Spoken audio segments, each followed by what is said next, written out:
Just the facts. D.B. Cooper hijacked a plane, skydived out of it with $200,000, and was never caught. The FBI has just released more files about the case. Let's dig in. On November 24, 1971, a man calling himself Don Cooper hijacked Northwest Flight 305 from New York to Seattle. He claimed to have a bomb, threatened to use it, and demanded $200,000 in ransom. The pilot agreed to fly him to Mexico City, and upon landing, Cooper jumped out with the money and disappeared into the night. Now, this is what we know. Now, 50 years later, could the case finally be solved? Well, in July 2025, the FBI unsealed 398 pages of files, adding some new clues to the case. Like what? Well, for one, an image of a man in a wheelchair, who may have been a suspect in the case. And two, titanium particles found on Cooper's tie. This suggests that he worked in aerospace or like an engineer. So, who was the wheelchair guy? According to the documents, the FBI interviewed hundreds of people who worked in the aerospace industry. One of them was a metallurgist named Vince Petersen. Petersen's work sites, including Boeing,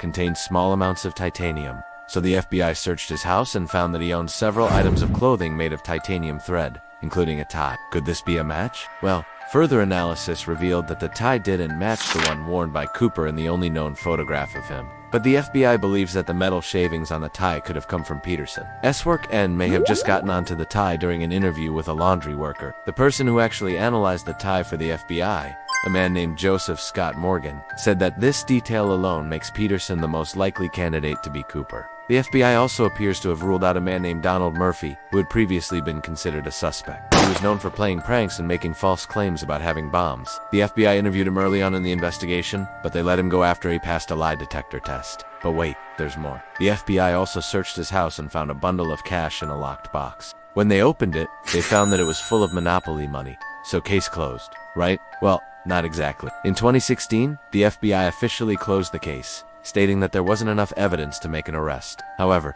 these newly released files suggest that they may still be chasing shadows 50 years later. Now, it's time to hear from you. Is Vince Petersen the real Cooper, or is it still a mystery? Share your theory below.